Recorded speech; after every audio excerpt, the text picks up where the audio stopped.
बातें करते हम खेतों की और उसके रखवाली की।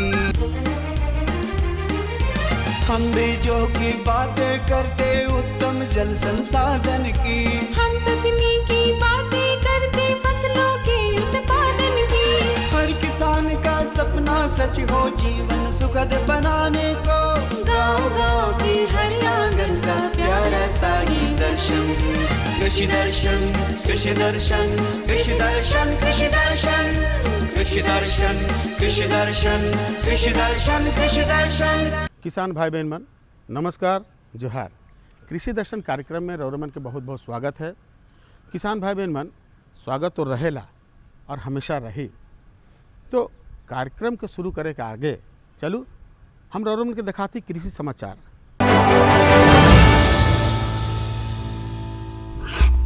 नमस्कार, कृषि समाचार में आपका स्वागत है। मैं हूं अर्चना। आइए देखते हैं आज कृषि समाचार में क्या है खास। राज्य में चलाई जा रही है कृषि यंत्रिकीकरण प्रोत्साहन योजना। गेहूं और दलहनी अनाजों का करें सही तरीके से भंडारण। निकाई गुड़ाई के लिए उत्तम उपकरण है वीड हो।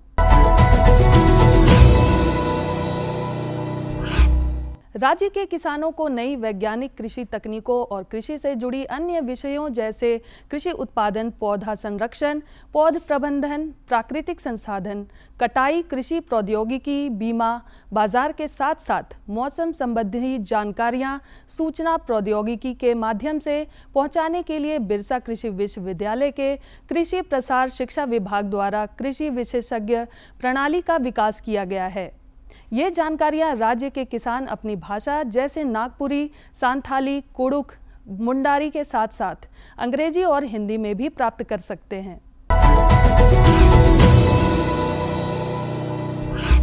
गेहूं और मसूर, मटर इत्यादि दलहनी फसल लगभग तैयार हो चुके हैं। इनकी कटाई भी शुरू हो चुकी है। अच्छी फसल तैयार कर लेने के बाद सबसे महत्वपूर्ण कार्य है उसका भंडारण। सही तरीके से अनाजों का भंडारण नहीं होने से उनमें कीट लगने या अन्य कारणों से नष्ट होने की संभावना रहती है। गेहूं और मसूर, मटर इत्यादि दलहनी अनाजों का भंडारण से पहले उसे धूप में अच्छी तरह सुखा लें। जिसे बोरे में अनाज रखना हो उसे गर्म पानी में या मेलाथियान दवा के घोल में अच्छी तरह भिगोकर सुखा लें। भंडार गृह को अच्छी तरह साफ सुथरा कर मेलाथियान के घोल का छिड़काव दीवारों पर कर दें तथा अनाज के बोरियों को फर्श से 20 से 25 सेंटीमीटर की ऊंचाई पर लकड़ी के तख्ते पर रखें। इस प्रकार अनाजों का भंडारण कर अनाजों को लंबे समय तक सुरक्षित रखा जा सकता है।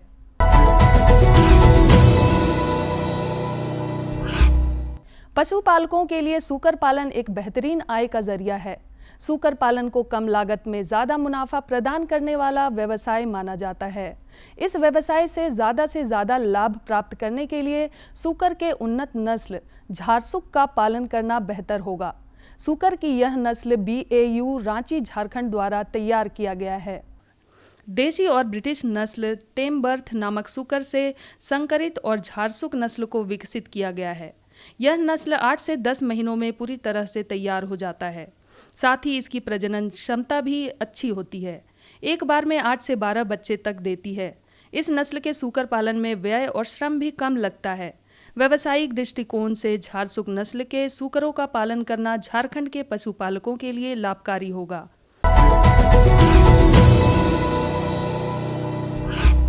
निकाई गुड़ाई के लिए वैसे तो अनेकों उपकरण उपलब्ध हैं, परंतु वीड हो एक ऐसा उपकरण है जो वैसे घासों को भी जड़ समेत उखाड़ने में सक्षम है जिसकी जड़ें जमीन में गहरी जाती हैं। बहुत प्रकार के अनावश्यक खरपतवार ऐसे होते हैं जो हाथों या साधारण कृषि यंत्रों द्वारा पूरी तरह से जमीन से बाहर नहीं आ पाते, क्योंकि इनकी जड़ें जमीन में काफ़ी अंदर तक जमी होती है। ऐसे में पूरी तरह से इनका नियंत्रण भी नहीं हो पाता है। इस प्रकार के घासों के नियंत्रणों के लिए ये वीड हो नामक उपकरण बहुत ही उपयोगी है। वीड हो ऐसे घासों को पूरी तरह से उखाड़ने में सक्षम है। इस उपकरण को प्राप्त करने के लिए कृषक बिरसा कृषि विश्वविद्यालय से संपर्क कर सकते हैं। और अब एक नज़र राज्य के कुछ प्रमुख शहरों के मौसम के मिजाज पर। आज राज्य के कुछ प्रमुख शहरों के तापमान इस प्रकार दर्ज किए गए। रांची अधिकतम 34 डिग्री सेल्सियस, न्यूनतम 20 डिग्री सेल्सियस। देवघर अधिकतम 37 डिग्री सेल्सियस, न्यूनतम 19 डिग्री सेल्सियस। जमशेदपुर अधिकतम 37 डिग्री सेल्सियस, न्यूनतम 22 डिग्री सेल्सियस। मेदिनीनगर अधिकतम 35 डिग्री सेल्सियस, न्यूनतम 20 डिग्री सेल्सियस। धनबाद अधिकतम 37 डिग्री सेल्सियस, न्यूनतम 19 डिग्री सेल्सियस। कृषि समाचार में आज इतना ही। कोरोना संक्रमण फिर से ना लौटे, इसलिए किसान भाइयों से निवेदन है कि कोरोना गाइडलाइन का सख्ती से पालन करें, मास्क लगाएं, भीड़ भाड़ से बचें, संक्रमण से बचते हुए कृषि कार्य करें। अगले अंक में फिर मुलाकात होगी कुछ ताज़ा तरीन खबरों के साथ। तब तक के लिए दीजिए इजाजत। नमस्कार, जोहार। कृषि समाचार में रोरमन तकनीक कर बारे में, उपकरण कर बारे में, मौसम कर हाल कर बारे में, मंडी भाव कर बारे में और कृषि संबंधी नवा नवा जानकारी मिलक। एखन बेरा हो जा है एक छोटा सा विराम के। हम विराम के बाद घूर के आवा थी और रोरमन के जानकारी देवा थी। अन्नदाता किसानों की खुशहाली और उनकी आय में बढ़ोतरी के लिए भारत सरकार लगातार प्रयासरत है। माननीय प्रधानमंत्री श्री नरेंद्र मोदी जी के दूरदर्शी नेतृत्व में पिछले 7 वर्षों में खेती को आधुनिक और किसानों को आत्मनिर्भर बनाने के लिए कई निर्णय लिए गए हैं। छोटा किसान बने देश की शान, ये हमारा सपना है। देश के 80% से ज्यादा किसान ऐसे हैं जिनके पास 2 हेक्टेयर से भी कम जमीन है। अब देश में इन्हीं छोटे किसानों को ध्यान में रखते हुए कृषि सुधार किए जा रहे हैं, निर्णय लिए जा रहे हैं। प्रधानमंत्री किसान सम्मान निधि योजना की शुरुआत 24 फरवरी 2019 को माननीय प्रधानमंत्री श्री नरेंद्र मोदी जी के द्वारा की गई थी। पीएम किसान योजना का पूरा खर्च भारत सरकार वहन करती है। इसके तहत लाभार्थी किसानों को हर साल 6,000 रुपए की सम्मान राशि 2,000 रुपए की 3 समान किस्तों में सीधे उनके बैंक खातों में हस्तांतरित की जाती है। अब तक 11 करोड़ से भी अधिक लाभार्थी किसानों के बैंक खातों में 1,58,000 करोड़ रुपए से अधिक की राशि सीधे ट्रांसफर की जा चुकी है। किस्तों की जानकारी किसानों को एसएमएस के माध्यम से दी जाती है। இப்போ நேரா நாங்க வந்து பேங்க்குக்கு ஆக்சுவல் போகும்போது அந்த பணத்தை நாங்க வித்ரா பண்ணிட்டு வந்து நாங்க விவசாயம் பண்ணிக்கிறோம்। इस मदद से बुआई के पहले अब किसानों को बीज, खाद, कीटनाशक और कृषि संबंधी अन्य जरूरतों के लिए साहूकारों के आगे हाथ नहीं फैलाना पड़ता। અને એના લીધે મારે કોઈ જોડે કે સગા સંબંધી કે મિત્રો જોડે મારે ઉછીના પૈસા લેવાની જરૂર પડતી નથી અને એનાથી હું સારી એવી खेती કરી શકું છું। इस योजना से मिले लाभ तथा आवेदन की स्थिति देखने के लिए पीएम किसान पोर्टल लॉन्च किया गया है। इस पोर्टल के माध्यम से पात्र किसान अपना पंजीकरण स्वयं करने के साथ साथ अब तक मिले लाभ और अपने आवेदन की स्थिति फार्मर्स कॉर्नर से देख सकते हैं।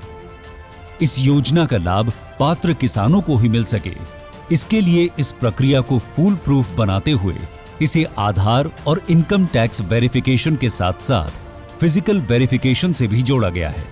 इसके अलावा किसानों की सुविधाओं और जानकारी के लिए पीएम किसान मोबाइल ऐप भी विकसित किया गया है। पीएम किसान सम्मान निधि योजना का लाभ देश के सभी राज्यों और केंद्र शासित प्रदेशों के किसानों को मिल रहा है। इसे हासिल करके हमारा किसान सबल और आत्मनिर्भर हो रहा है। इस स्कीम ने हमारा भारत सरकार ने हमारा किसान के लिए बहुत बड़ा सम्मान दिया है। इसीलिए हम भारत सरकार को, प्रधानमंत्री नरेंद्र मोदी जी को हम बहुत बहुत धन्यवाद देती हूँ। आत्मनिर्भर भारत की पहचान प्रगतिशील और समर्थ किसान। किसान भाई बहन मान, विराम के बाद रौरमन के एक बार फिर से स्वागत है। तो चलो आज के जो जानकारी है ये किसान भाई बहन मन ले बहुत सुंदर है। सुंदर सेल है कि मिट्टी नमूना जांच कर जो सही समय होएला ओकर जानकारी हर किसान के हुए चाहिए। काले कि मिट्टी जांच से पता चलेगा कि उकर में कौन सा उर्वरक कर कमी है और उकर पूरा कैसे करल जाए। तो चलो रौरमन के सीधे ले चला थी पिक्चर कर माध्यम से और कर जानकारी दिवा थी। खेती से बढ़िया उत्पादन के लिए मिट्टी की जांच बहुत जरूरी होती है। इसका मुख्य उद्देश्य खेत की जरूरत के अनुसार उसे पोषक तत्व उपलब्ध करवाना है, जिससे कि उत्पादन तो बढ़ेगा ही, साथ ही लागत में भी कमी आएगी। मिट्टी की जांच मुख्यतः दो समस्याओं के समाधान के लिए होती है। एक, फसल और फल वृक्षों के पोषक तत्वों की सिफारिशों के लिए, और दूसरा, अम्लीय और क्षारीय मिट्टी में सुधार के लिए। सर, आपसे जानना चाहेंगे कि कोई भी किसान अगर खेतों में फसल लगाते हैं तो सबसे पहले वो मिट्टी की जांच कराना चाहेंगे, तो मिट्टी की जांच कितना ज़रूरी है और मिट्टी जांच ये जो मिट्टी का नमूना है उसका उचित समय क्या है, इसके बारे में थोड़ा बताएं। जी किसान भाइयों, हमारे खेत की मिट्टी की जांच बहुत ही ज़रूरी है। मृदा परीक्षण से ही हमें पता चलता है कि हमारे खेतों में कितना पोषक तत्व उपलब्ध है। किसी भी फसल का उत्पादन जो है मृदा में पोषक तत्वों की उपलब्धता से ही होता है। मृदा को पोषक तत्व का भंडार कहा जाता है। इसलिए हमारे मृदा में कितने से पोषक तत्व उपलब्ध हैं, कौन से कम हैं या कौन से नहीं हैं या कितने उपलब्ध हैं अभी, जो कि हमारे फसल को अपना योगदान देंगे। इसलिए परीक्षण करना अति ही आवश्यक है। मृदा परीक्षण करके अगर हम खेती करते हैं तो जो पोषक तत्व कम होते हैं उसकी ही आपूर्ति के लिए हम उर्वरक का उपयोग करते हैं। वैसे तो हम अनजाने में अगर पोषक तत्व का उपयोग मिट्टी में जो उपलब्ध है वह तो फसल में हो ही जाता है, लेकिन उर्वरक का उपयोग अत्यधिक करने से इसका दुष्प्रभाव भी हमारी मिट्टी को भुगतना पड़ रहा है। इसलिए अभी के समय में मिट्टी का परीक्षण करना अति ही आवश्यक है। मिट्टी की जांच से पता चलता है कि भूमि में कौन सा पोषक तत्व उचित, अधिक या कम मात्रा में है। यदि आप बिना मिट्टी जांच कराए पोषक तत्व डालते हैं तो संभव है कि खेत में जरूरत से अधिक या कम खाद डाल दी जाए।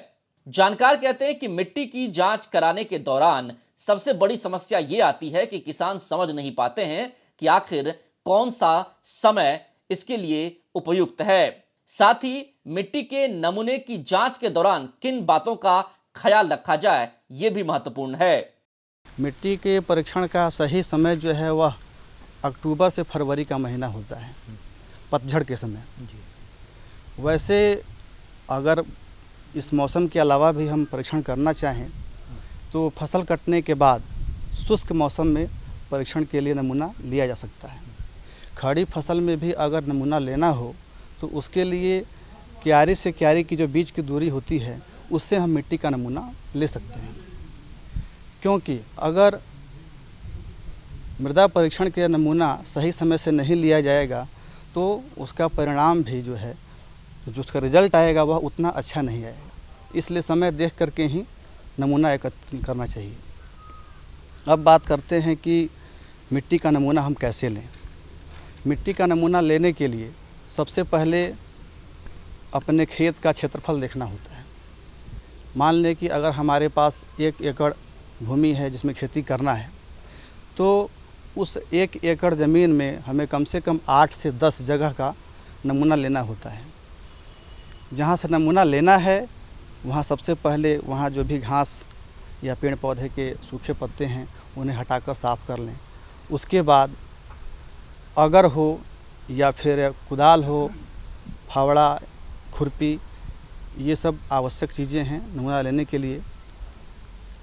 हम जो है अगर होगा तो उससे सीधा मिट्टी में 15 सेंटीमीटर की गहराई खोदेंगे, या फिर फावड़ा हो या खुरपी हो तो उससे भीग के सेब का गड्ढा खोदेंगे। कृषि वैज्ञानिक कहते हैं कि मिट्टी का नमूना हमेशा फसल की बुआई या रोपाई के 1 माह पहले कर लेना चाहिए। जिस खेत का नमूना लेना हो उसके अलग अलग 8 से 10 स्थानों पर निशान लगाएं। चुनी हुई जगह के ऊपरी सतह से घास फूस हटा दें। सतह से 15 सेंटीमीटर यानी आधा फुट गहरा गड्ढा खोदकर खुरपे से एक तरफ से उंगली की मोटाई तक का ऊपर से नीचे तक नमूना काट लें। 8 से 10 जगह से जहाँ से लेना है वह 10 जगह का मिट्टी एक जगह इकट्ठा करेंगे। इकट्ठा करने के बाद उसे कहीं साफ़ सुथरे जगह पर रखेंगे और सभी नमूना को परस्पर अच्छे से उसको मिलाएंगे। मिलाने के बाद जो उसमें कंकड़ हैं या फिर पत्ते वगैरह हों, घास हो उसको निकाल लेंगे। निकाल करके उसको समतल भूमि पर वृत्त के आकार में फैलाएंगे समान रूप से और उसे 4 भागों में बांटेंगे। 4 भाग में बांटने के बाद 2 भाग को रखेंगे और अन्य 2 भाग को हटा देंगे या फेंक देंगे, जो भी हो। फिर हम जो है जो 2 भाग रखेंगे अपने पास, उसे फिर से वृत्त के आकार में फैलाएंगे और उसे भी 4 भागों में बांटेंगे। फिर उसमें से 2 भाग रखेंगे और 2 भाग को हटा देंगे। यह प्रक्रिया हम तब तक करेंगे जब तक कि हमारे पास आधा किलोग्राम मिट्टी ना बचे, क्योंकि आधा किलोग्राम मिट्टी ही हमारे जांच के लिए सफिशिएंट है। मिट्टी को बाल्टी या टब में इकट्ठा कर लें। इसी तरह सभी स्थानों से नमूना इकट्ठा कर लें और अच्छी तरह से मिला लें।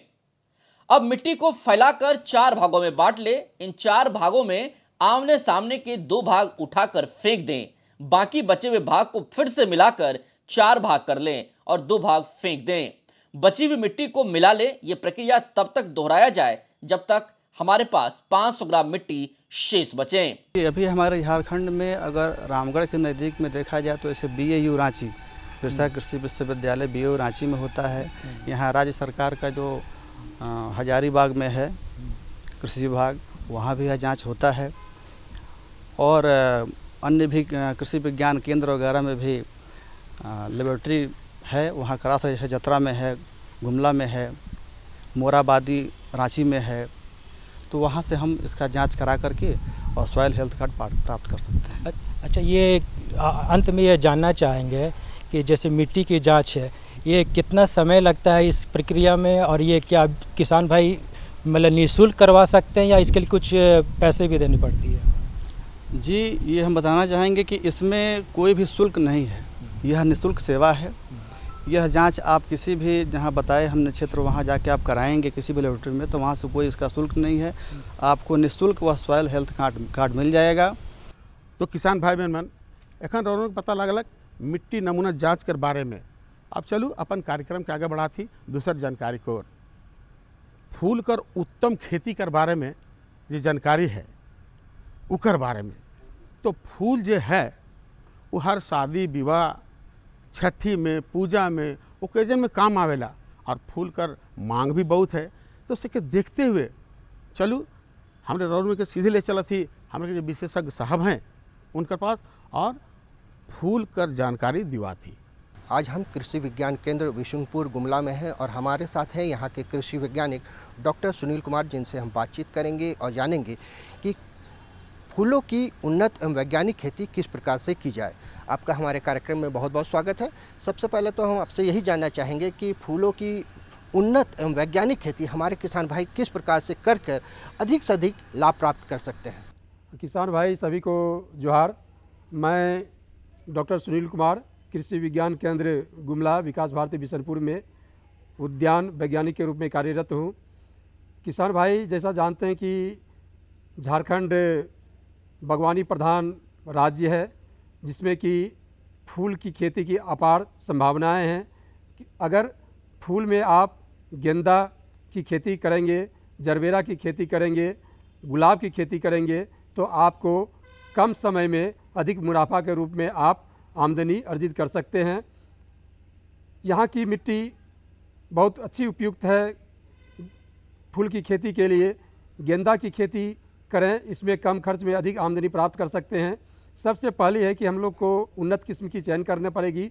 गेंदा फूल के किस्म के लिए पूसा नारंगी इस क्षेत्र के लिए बहुत अच्छा उपयुक्त है कि अगर यदि इसकी हम खेती करते हैं तो इसकी पहले हम लोग नर्सरी तैयार कर लेंगे गेंदा के बीज का, और तीनों सीजन में इसकी खेती कर सकते हैं। बरसात में कर सकते हैं, जाड़ा में कर सकते हैं और गर्मी में कर सकते हैं। आप 1 एकड़ की यदि खेती करेंगे तो आपको इसमें 35 से 40 हज़ार रुपया खर्च होती है, और अगर आमदनी शुद्ध आमदनी इसमें के 50 से 60 रुपया आपको मिल जाएगा। तो इसमें बहुत कम रोग व्याधि लगता है। अगर यदि इसमें एक समेकित कीट प्रबंधन का अगर यदि हम लोग करें तो निश्चित रूप से आपका अच्छा फूल का उपज होगा। अगर यदि आप इसके साथ कहीं कहीं टमाटर की भी खेती कर सकते हैं, अगर उसके और चारों बल गेंदा की खेती लगा दें तो आप समेकित कीट प्रबंधन के रूप में आप गेंदा का उन्नत किस्म का आप ले सकते हैं। और अगर यदि आप जरबेरा की खेती करेंगे, जरबेरा की भी खेती करके आपको कम समय में अधिक मिलेंगे, तो अगर 1 एकड़ में अगर यदि जरबेरा की खेती करते हैं तो 60 से 70 हज़ार रुपया आपको खर्च होगी और इसमें आमदनी हम लोग को जो प्राप्त होता है लगभग 1 लाख से लेकर 10 हज़ार तक आपको मिल जाता है।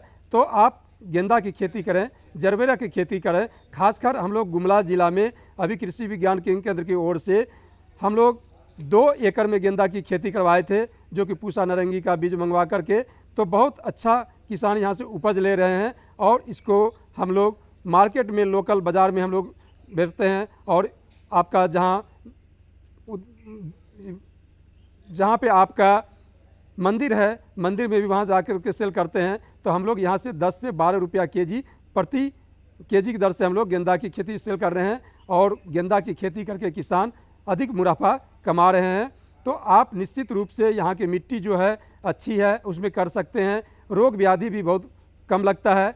अगर यदि गेंदा की पूरा फसल तैयार हो जाए तो उसको बीज को हम लोग जो ओपन वैरायटी का है पूसा नारंगी, उसको बीज को सुखा करके हम बीज उसको इकट्ठा कीजिए और उस बीज से फिर हम लोग नर्सरी तैयार करके हम लोग कर सकते हैं। तो गेंदा की खेती सर्वोपरि है यहाँ के लिए। आप लोग किसान भाई यहाँ की खेती कर सकते हैं।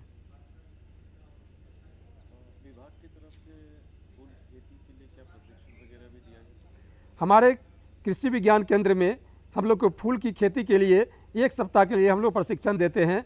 इसमें 18 वर्ष से लेकर के 35 साल तक, चाहे वो महिला हो चाहे पुरुष हो, उनको यहाँ प्रशिक्षण देते हैं। प्रशिक्षण आकर के और उसको डिमोन्स्ट्रेशन के रूप में हम लोग उन्नत किस्म का गेंदा का बीज उपलब्ध कराते हैं और वहाँ पे जाकर के वैज्ञानिक की देख रेख में वहाँ पे गेंदा की खेती कराया जाता है, जिससे कि किसान अधिक से अधिक आमदनी प्राप्त कर सके। प्रशिक्षण के दौरान क्या क्या सिखाया जाता है? प्रशिक्षण के दौरान हम लोग को गेंदा की खेती के लिए कि कौन सा उपयुक्त वैरायटी है, किस्म है, क्या समय है लगाने का, कितने दूरी पे लगाएंगे, उसमें खाद उर्वरक का कितना प्रयोग करेंगे, रोग व्याधि को किस तरह से कंट्रोल करेंगे। तो तमाम गतिविधियां जो आती है उसमें किसानों को नई टेक्नोलॉजी की जानकारी दिया जाता है और उससे भरपूर फ़ायदा उठा करके किसान अपना खेत में व्यवसाय के रूप में अपना रहे हैं। नए किसान कैसे जुड़ सकते हैं सर? जो किसान यहाँ पे प्रशिक्षण ले लिए हैं और जब उस किसान को फिर आना होता है तो अपने गांव में जा कर के आप दूसरे को बताते हैं और वहाँ से किसान आकर के फिर जुड़ सकते हैं। कहने का मतलब है कि गुमला जिला के जो भी किसी गांव का भी हो, किसी पंचायत को हो, सभी किसान आकर के यहाँ पे प्रशिक्षण ले सकते हैं और सीधे यहाँ के वैज्ञानिकों से संपर्क कर सकते हैं और यहाँ पे प्रशिक्षण ले करके अपना आर्थिक रूप से सुदृढ़ हो सकते हैं। उत्पादित फूल की बाजार व्यवस्था क्या है सर किसानों की? जो भी फसल हम लोग उगा रहे हैं, गेंदा की खेती हो, चाहे जरबेरा की खेती हो, चाहे गुलाब की खेती हो, इसको हम लोग अभी लोकल मार्केट में हम लोग को सेल कर रहे हैं। और जहाँ इसका मंडी है, अगर यदि यहाँ की बात करें तो हम लोग जसपुर में वहाँ पे जाके करते हैं, बेरों में हम लोग देते हैं और उसके बाद रांची में जा कर के जहाँ भी मालाकार हैं उन लोग को गेंदा की फूल का सप्लाई किया जाता है। संभावनाएं कितनी है सर झारखंड की मिट्टी में? यहाँ की मिट्टी पूरे बागवानी के लिए उपयुक्त है। बागवानी में सभी कुछ आ जाते हैं, चाहे सब्जी की खेती हो, चाहे फल की खेती हो, चाहे फूल की खेती हो। तो यहाँ पे हम लोग अभी शुरुआत करा रहे हैं। तो हमारे गुमला डिस्ट्रिक्ट में अभी कम से कम हम लोग 4 से 5 हेक्टेयर में हम लोग अभी कृषि विज्ञान की केंद्र की ओर से गेंदा की खेती करा रहे हैं और इसको हम लोग प्रमोट कर रहे हैं कि सब्जी के साथ साथ अगर यदि गेंदा की भी खेती करेंगे, फूल की भी खेती करेंगे, आपको दोनों से आपको फ़ायदा होगा। तो अगर यदि आमदनी को बढ़ाना है तो एक ही फसल पे निर्भर नहीं होना है, उसके साथ साथ अगर यदि आप बागवानी में सब्जी खेती करते हैं तो आप फूल की भी खेती कीजिए, तो निश्चित रूप से आपको आमदनी दुगुना हो सकता है। जिन किसानों के पास कम जमीन है, कम भूमि है सर, वो किस तरह से फूल की खेती? जैसे हम लोग जानते हैं कि झारखंड राज्य में छोटे किसान और के ही हैं अधिकतर, और जिस किसान के पास अगर यदि ज़्यादा ज़मीन नहीं है तो किसान आप छोटा ही किचन गार्डन के रूप में अपना करके, अगर यदि 1 डिसमिल का ज़मीन हो, अगर यदि 1 डिसमिल में ही अगर यदि हम लोग गेंदा की खेती कर सकते हैं तो आप निश्चित रूप से उसमें जो फूल आएगा आपका बाज़ार के लिए उपयुक्त होगा। तो हम लोग शुरुआत कर सकते हैं 1 डिसमिल से लेकर के हम लोग 100 डिसमिल तक भी जा सकते हैं। तो गेंदा में कोई खर्च नहीं है, कम खर्च में आपको अधिक आमदनी मिल जाएगा। और जो भी इसमें परेशानी होती है किसान भाई हम लोगों से मिल करके या दूरभाष के द्वारा जानकारी लेकर के आप खेती कर सकते हैं और समय समय पर हम आप लोग को जा कर के नई नई तकनीकी की जानकारी दे सकते हैं।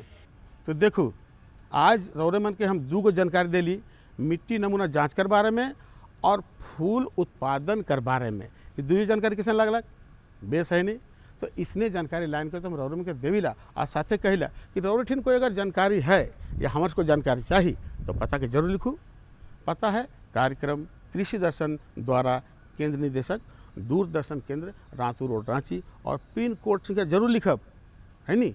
पिन कोड संख्या है 834001। तो आज इजाज़त दो मैं के लिए दिना और यह बेरा नवा जानकारी के साथ और उपस्थित हो। तब तक इजाज़त दो, नमस्कार, जोहार।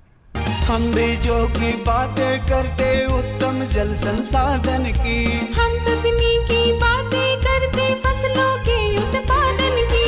हर किसान का सपना सच हो जीवन सुखद बनाने को, गाँव-गाँव के हर आंगन का प्यारा सा ये दर्शन।